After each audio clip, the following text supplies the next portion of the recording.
When you're starting out the first 2 years, you're in such a hurry to appear like a big company and to do the other work. Got to work on my business, not in it. When you have nothing, you just got to work in the business every day. You can send the invoice next month. They don't care. Just get the job done. Like, stop trying to be this big professional business.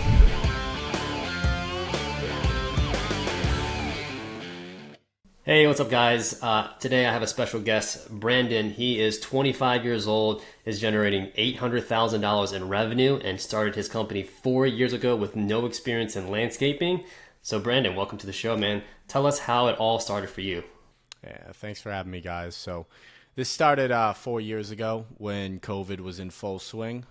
My friend and I, Scott, had lost our jobs, so we decided, hey, need to do something for cash because no one's hiring right now. So we started landscaping, made it real simple, hopped on Microsoft Word, made a little flyer, still got them to this day. They were the great flyers, great pitch. And then we just walked around neighborhoods and put them in mailboxes. And from there, we just grew the business through word of mouth that first year. We never planned to have it be a big thing. It was really just, hey, let's make some cash while we wait for COVID to end. But halfway through, even though we were making no money at all, I got the bright idea to, hey, let's actually grow this and take this more seriously. So started growing the business. From then I think we did 64K our first year with two people. Absolutely terrible. Absolutely terrible. My God. And then second year, I think we did 223. Third year, first year isn't really a year. We started like halfway through the season, so we don't count that. Third year, did about 420. Last year, we did about 700, almost on the dot. And then this year, we should do somewhere in the 800 to 850 range. So that's a lot of progression year over year. Like, how did you contribute that success? Like, what did you end up doing like each year? Could you break that down? Yeah, I kept myself poor for 4 years and pay myself the first two. Okay. But yeah, so, it was tough the first year because I had no experience in the industry. I had mowed the lawn a couple times for my dad. That was about it. Luckily, my partner, Scott, he'd been, he'd done landscaping, never professionally, but for family and whatnot, had taken care of like 3 of his family's houses. So he showed me a lot of the ropes, and then the rest we kind of learned just through YouTube University of just, watching a video while you try to do a job you just quoted. The customers didn't mind. The quote was like a third of what we quote at today, so they knew it. They thought it was cute. We were also called College Student Lawn Care, so our whole thing was we were cute. That was our selling point. Now we're Simply, but nice. We still get that to this day. People calling like, "Oh, aren't you that college company?" I'm like, "Yes." College is over. Yeah. So I ended up dropping out. Scott actually did finish college, so he graduated. But yeah, so grew. Had no money ever. I was just dead broke. Didn't take a paycheck the first year. Year two, we were paying ourselves like $400 a week. I think Scott got a little more. And then, it's like slowly increased. Now I at least pay myself like a livable wage. We actually slowed down. So the reason growth has slowed from 7 to only 8 this year is we're switching to profit mode. So we're not focused on grow anymore. Now we're just focused on raise prices, keep things even simpler. We're cutting even more services. And next year we're hoping to hit, we'll do a minimum of a 20% margin. Goal is about a 30%. We'll probably fall in like the 25 to 27 range. And this is strictly maintenance? Yeah, basic maintenance. If you want to call like cleanups, weeding, mulch, spacey, also property maintenance. But yeah, we don't do anything with equipment. And how many employees you guys were able to hire during this course of time? I know it's obviously you two the first year. I'm probably sure it's you two the second year. What's the third year look like? Third year, I think we had like 2-3 helpers. It'd fluctuate. Now we're up to, we usually have 9 people in the spring, and then we kind of just go down. Like right now we only have 6 guys on for the fall, and just kind of dissipates. So yeah, got a couple crews. And were you guys able to find that through college or the staff? It's funny. Yeah, when we started, when we started. It was always like just post on Snapchat. Hey, Oh, really? 16 an hour Just to make a cash. buck. Mhm. Oh yeah, man. It was great. We were like, this is great that we're young. We got a bunch of school Paid in kids. beer. Yeah.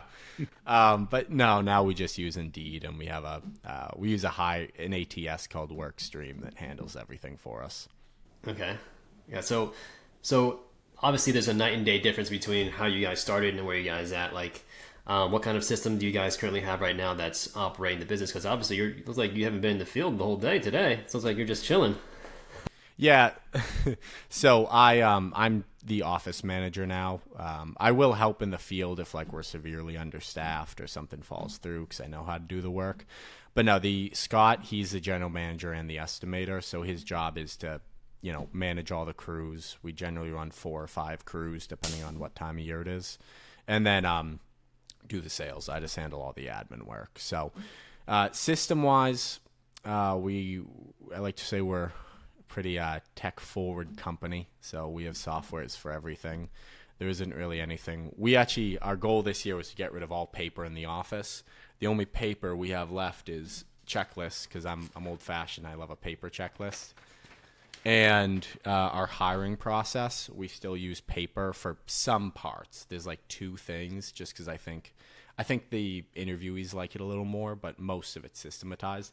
Everything else, from marketing to operations, it's all online on different softwares. What's your tech stack look like? What do you mean by tech stack? Like what softwares are you using to run everything? So our main software is Copilot CRM that handles all our time tracking, scheduling, invoicing, estimating, all that. We also use the ATS Workstream. That's our hiring applicant tracking software. We love that. That's great. It basically handles all the hiring A to Z for us. I just have to show up to the scheduled call. And then what else do we use? Zapier we actually integrate that with JotForm. So most of our marketing stuff is a JotForm and then links somehow to Zapier that links it to our other softwares. So those are really the big 3, just Zapier, Copilot, and then Workstream. What about do you have any customer relationship management that you guys currently have with clients? The Copilot does that too. It's a CRM. Does that handle your communication too? Like inter team communication? Cool. Yeah, it also handles like marketing communications too. So we can do mass emailing, mass texting, all that right through it as well. What's your like kind of advice if like going back, right? Because I know a lot of folks in like that different Facebook groups that I talk to, like people have like CRM questions. They have like, what's the best marketing strategy? Like if you had to do it all over again, knowing what you know now, like what kind of advice would you give 21-year-old Brandon? So just starting out, Brandon, like I had nothing. Yeah. Yeah. It would be stop overthinking it and just go sell and do work. I mean, I feel like a lot of people, I'm in all the Facebook groups and I see it. And I was there too, so I get it. I was there. But when you're starting out the first 2 years, you're in such a hurry to appear like a big company and to do all the, the other work. The ad, got to work on my business, not in it. When you have nothing, you just got to work in the business every day, dude. Like, you can send the invoice next month. They don't care. Just get the job done. Like, stop trying to be this big professional business. If anything, you set yourself up for failure, because if you have the appearance of being big and professional, customers are going to be a lot more upset when you're not meeting their expectations. That's why we were College Student Lawn Care. We were cute, It was like, they give leeway to the college kid, It's like, oh, he forgot to send much. the estimate. Yeah, Right. exactly. Yeah. Yeah, so yeah, just focus on like make money. That's usually the advice I give when people call me and ask now. I just say, you just got to make money. Like nothing else matters. Get to over $100,000 in yearly revenue, and then start. You can like look at a software and like, but you don't go super into it. You don't need an ATS at $100,000. Like. Forrest, you got anything on that? Sales solves a lot of problems. You know, it does. Sales it solves most of your problems. So you just got to get out there and sell and do the work. Profitable sales. Yeah, definitely. Forrest has a huge background in marketing sales, and that's where he comes from. And so, he's got a. I mean, you can talk about that, Forrest, if you want. I don't want to talk for you. Yeah, so that's kind of what I wanted to take into the landscaping. I did it when I was, same age, like 20, 21, making ends meet, doing landscaping, and then had a marketing agency and figured that would be a good spot to take those skills and insert that kind of tech forward, like you said. And that's what we've done with Blue Ribbon. We bought it. They're doing about 400, and now, and that was in January, and now we're on pace to do a little over 1 million. And then it's all just getting them on the tech stack, getting the marketing right, and just putting those things into practice. But that beginning piece is the toughest part, because you don't have the resources. You got to do everything yourself. You're just trying to make it and like learn how to. You're building the plane while you're learning to fly, so it's tough. You just kind of, like you said, you just kind of got to get through it. So Brandon, like how do you get leads? How do you get new customers in the door now? Like what are you using? Are you using Google, Angie's List? Like what's your marketing plan?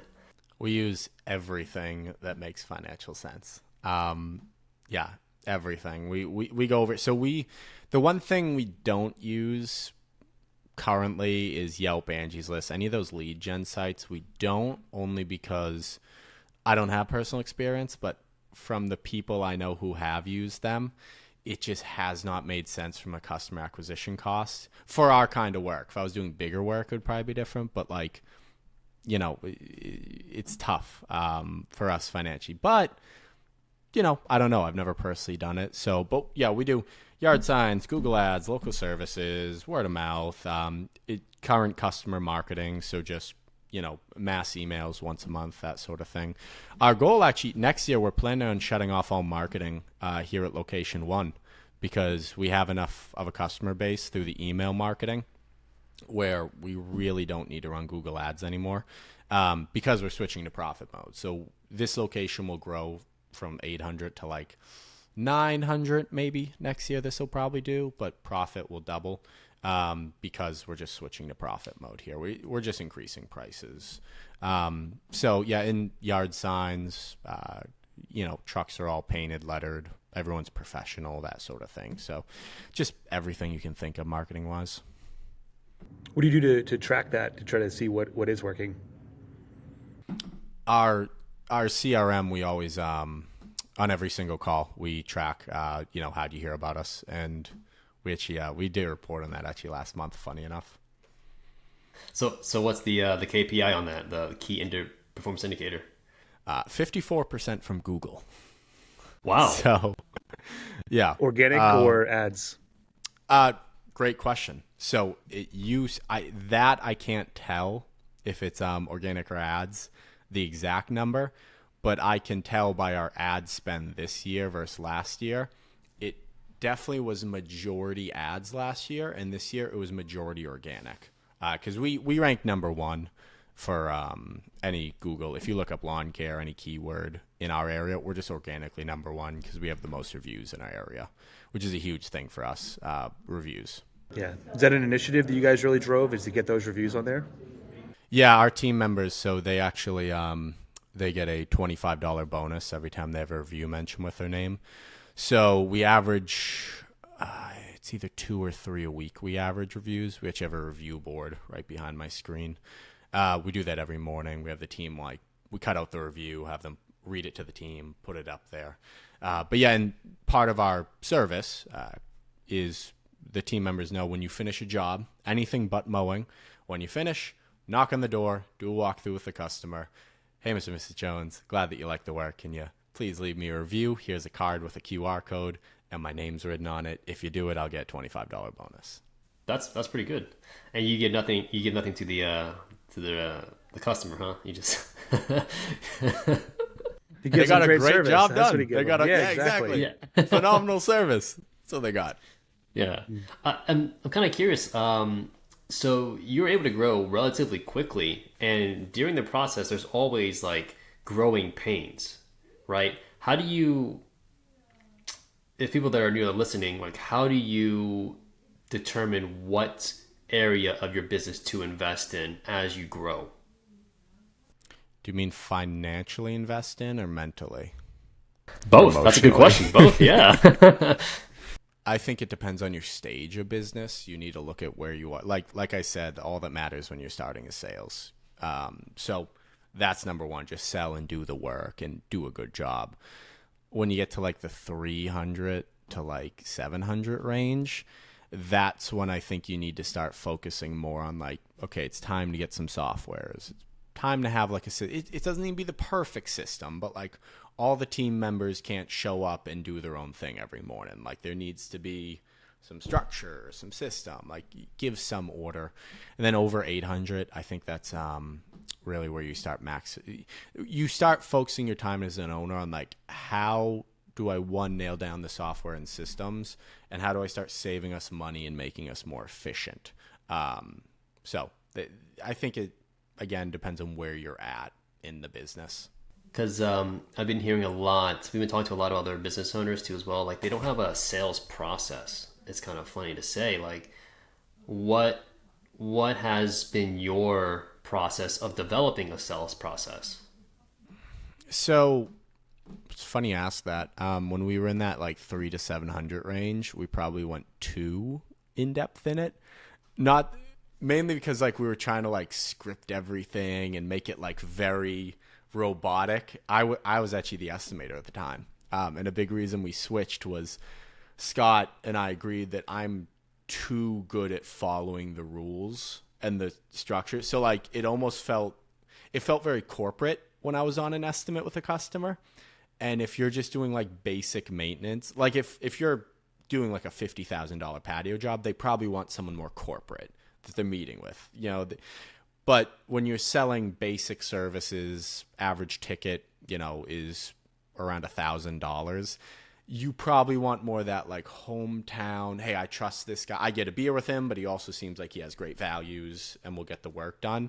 So that's why we had to switch to Scott, which we still do have a structure and there's a system for the sale, but it's a little more fluid now. It's a little more, you know, just gain their trust, let them know we're not going to run off and steal their money. We're going to do great work. And then we have automations for like the follow-up and all that, obviously. Do you do all your maintenance quotes? Do you do those on site as well, or do you do those virtually? Virtually. We only, we don't, so even if it's like a leaf cleanup or something, we do those virtually. If you want like mulch, leaf cleanup, mowing, we'll come to the property, but you don't get a time. We're just going to come. If you happen to be there, you can meet with the estimator, but it's not required. He takes an estimate video and has all his notes, and our estimates are written for the team. So it's like step 1, step 2, step 3. So most customers, they're like, oh, great, I don't have to be there. Phenomenal. So we only meet with customers 10, 20% of the time. And it's funny. This was scary for us. Last year, we were still doing virtual, but when we would go to a property, probably 80% of them were in person with a customer at a set day and time, which like is cool, but takes up a lot of time. And like you could do, so we switched to just, hey, he'll be by sometime the next 2 days. You don't have to be there. He'll send you an itemized estimate with all the options, pick and choose. We switched to that, and now 80% of our in-persons, we never meet with a customer. We had 0 change in our close rate. It's still exactly the same. Yeah, we ran into the same thing. We used to do in-person, switched over to virtual. We tell them, first one, here's what we think it's going to be based off the size. If it varies greatly from that, we'll let you know. It might be $5 more, $5 less, and per cut. And they're like, sure, sounds good. Yeah, we even what we do is after 30 days, we review the price. Like we'll just up it, and we just say, hey, sorry, we realize it's taking longer than expected. In 2 weeks, your price is going to be this. That's it. Like at that point, like if they love the service, they're not going to cancel. They're like, all right, I get it. They do great work. Obviously, they need to charge more. So yeah, and you told them ahead of time too. You're like, hey, it might go up. Yeah. So you guys have what, 3 crews right now? We have 5. We have 5 crews. Okay. Well, so we have 5 trucks. In the spring and the summer, we run 5. In the fall, we dip down to 4. Generally, we'll use all 5 trucks, but we'll kind of like just some will be solo trucks and whatnot. So it kind of just goes like that as you guys. Well, I don't know your market up here in the New England. It's like that. Yeah. Less so down here. Yeah. Less so. Okay. And down in Georgia. So you, out of each crew, you have what, 2 people in each crew? Yes. Yeah. Generally 2. And you are you in charge of the routes, or So I do all the initial scheduling. Dispatching is done by the general manager, Scott, every morning. So he does it. Unfortunately, our software doesn't have a master routing system. Very upset about it, but they promised they'll add it. So we got to manually do the route every morning. It's so annoying. oh Oh wow, man, Yeah, we got to do like 4 routes. I hate it. every day. Yep. Yep. Yep. I think Jabra has something like that, right? We just automatically put the address in and it just spits out the right routes. You just Best pick routes. which one you want to start with, and then it'll tell you how to go there. Yeah, yeah. I'm surprised you're not using that, Brandon. You're so tech savvy. Yeah. Yeah. You know, we made a choice. Yeah, yeah. We're sticking with it. That's cool. So I kind of want to go back to this, circle back to your future as far as like your business. You're looking to basically cut down marketing and then grow in profitability standpoint. Like, what made you guys as a company focus on that instead of just continuously growing and then also obviously getting a little bit more revenue every single year, or net profits at the end of the year? Besides being tired of being broke. Yeah, Yeah. So unfortunately, I will continue to be broke because there's an asterisk to that. So this location is in profit mode. Location 2, which was started this year, is not in profit mode. So we've started a second location about 20 minutes from our service area. We do 5-mile service areas, and we're very dense. We're outside of Boston, so 20 minutes, you got 200,000 new people within 5 miles, 20 minutes away. So we just started a location. It's very, very bare bones, though. We don't even have a manager for that. Right now, Scott handles it because we just want to get like a route established. Now that the route's established, we're promoting one of our current team members to be the branch manager of that location. And how it's going to work is he's just going to have basically his own truck, and he's going to operate out of the shop. And really, we told him, like, your job's to sell. That's really it. He does have to do about 10, 15 hours of maintenance work a week just to help pay for his paycheck. But then the other 25 hours, he's expected to just be doing estimates, knocking on doors, putting out door hangers. And then he has we have a cool compensation plan for him. So it's based on monthly revenue targets. So we don't even care about profit, we told him. Profit's going to be like 2% at that location. Don't care. We just said, just get the revenue as high as possible, and you get these bonus tiers for every revenue tier you hit. So that's what we're focused on, and that's why we're switching to profit here, is we know that location's now going to be in growth mode. So we just need our golden goose, as we like to call it here, to pump out cash to afford that second location. Talk to us about the decision to start at a new location rather than just continuing to grow the first one. So, do you guys know the witch trials? Mm-hmm. Salem? Yeah. yeah. Mm-hmm. Yeah, we live there. So Okay. this place is 600 years old, and you cannot find land anywhere because someone's owned all the land for 600 years here. So, we're like in an industrial park. We rent tractor trailer spots currently. And luckily they have an office on the corner, so I'm in the office, and then all our stuff is outside, but it's very tight. We're really trying to find more space. It's really tough. Only option would be to like go 15 minutes away from the center of our service area, which we could, but again, there's a trade-off to that. So we'd love to grow more. It's just we're kind of limited. Like, you should see the place. It's very, very efficient how we lay everything out here because of our limited space. And then also, if we did keep growing here, I kind of think of it as like, people ask me, like, why don't you do fertilizer? So we do some fertilizer right now, again, just for revenue because we were growing. We're cutting fertilizer next year. And people say, why not do fert? Like, it's so profitable. And the thing is, yes, it is profitable, but you need to pick. It's like, do you want to run a fertilizer company or do you want to run like a maintenance company? Nothing wrong with either. We're just big on like pick one and then make that super profitable. There's a reason fertilizer companies make like 30-40% margins. They're just doing the same thing every single day. Yeah, yeah. So what's the future hold that you think that the industry is going? Any thoughts on that in regards to where you see your industry going? Because I know you're in maintenance, because I know the robot mowers are coming in. So if you have any thoughts about that, that's a hot topic. Um, I'm really not worried, to be honest. The only reason is I don't know what it's like down there, but we don't have like square little perfect lawns here. Here in New England, every yard is like this and tipsy turny and hills, and also you have to bag in our market. I know most areas you don't have to bag clippings, but you can't mulch grass up here because the grass is so thick it clumps and stuff. You would every customer would drop you if you didn't bag their clippings. We also serve smaller yards. 5,000 square feet's our average, so I'm not worried about robot mowers. We're also, this is what I tell our team is, look, we're not competing on price here. We don't give discounts. We're not cheaper. We're always the most expensive quote because we're not selling. Our customers don't care about the price. They care about, if I hire you, how many times am I going to have to think about lawn care this year? And the goal is for it to be zero. They're paying me double the other guy because they don't want to think about it. We're just going to handle it. Like the people we serve are generally either they're making good money, they have families, or they're retirees, and it's like, I don't want to spend time mowing the lawn. I don't want to, and not only that, I don't want to think about the guy mowing my lawn. I don't want to think about, I got to leave cash out this Friday, or got to remind him to get this there. They just want it done. They want it taken care of. They want the bill paid.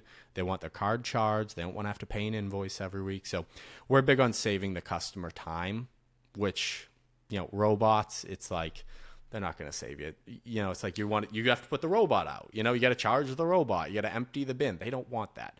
And they love the professionalism. Big for us, we have requirements here, like in uniform, tucked in shirt with a belt. That's a requirement. We've fired people for not having tucked in shirts before. Non-smoking, fluency in English is required.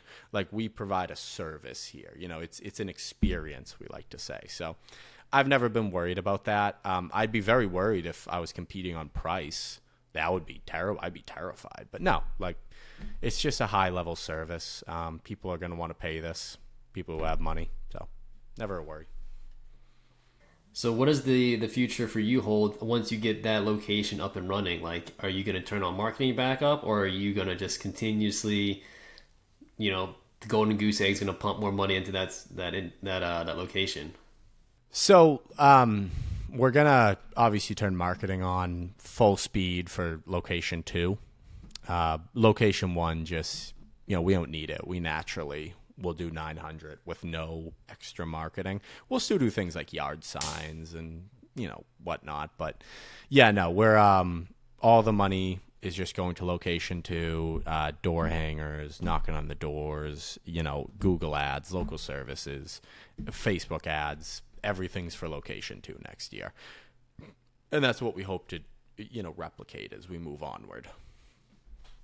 And what is the end? Yeah, I was going to say that. I was basically going to ask that. What's the long-term goal? I am very big on, I believe people should be able to come to a workplace where you can work hard. You have to have good values, and you'll be rewarded for it. So our workers on average make about $8 more an hour than the average person mowing lawns. Our monthly average pay this month was 28 something an hour. And these people are they're mowing lawns. The average pay is around 18, 20 an hour around here. So I'm big on, hey, I'm going to pay you a lot of money. And I expect a lot from you. You're not just here to mow lawns. You're here to provide a great service for customers. You're here to, be a professional. And I think that's really big for people is they want to work at a place where they feel respected and they're doing work that is respectable. And, just working at some landscaping place where there's a guy ripping cigarettes and wearing a wife beater and the boss is on, shows up drunk. It's like no one wants to do that. And what's great is by providing this higher level service that's, higher end, more money, it will limit our growth unless we want to add irrigation and hardscape and all that, just because obviously there's a limited amount of people who will pay the amount of money. But it also means, we only really need one general manager to run the whole place, and he can make a boatload of money. Again, he's going to be asked to do a lot. Like, he is responsible for everything. But I can pay him way more than any of the other production managers in our area because he's going to be responsible and he'll get a big chunk of the pie. So for me, the locations are really about, like, I like to call it like reviving the American dream, where you can go to a workplace, you can work your way up from ground level, run one of these locations here. And it's not super complex, 8-10 man team. But very profitable. You make a good amount of money. You get like 3 months off in the winter because nothing goes on but snow in the winter. And you make great money. And like you have team members who actually want to be there, having a great job. You're having a positive influence on them. And I just really like that. Like that idea of like, bring back kind of that old fashioned, it's kind of like the way your parents would talk about work, how they think work is today, but they don't understand that's not, companies don't care about you anymore. So bring back companies that care. That's amazing. Well, we're basically out of time. Where can people find you, Brandon, if they want to get a hold of you? Yeah, so I have a YouTube channel, Brandon Muse. You can also look me up on Facebook, Brandon Muse, TikTok, Brandon Muse. My email is brandon.m like Mary at simply, SIMPLY, L like Larry, C like Charlie, S like Sam.com. Feel free to email me there. Always happy to chat. Love it. Thank you so much for jumping on this show, Brandon. Really do appreciate your time. And that's it. Thanks for having me, guys. Yeah. Thanks, brother.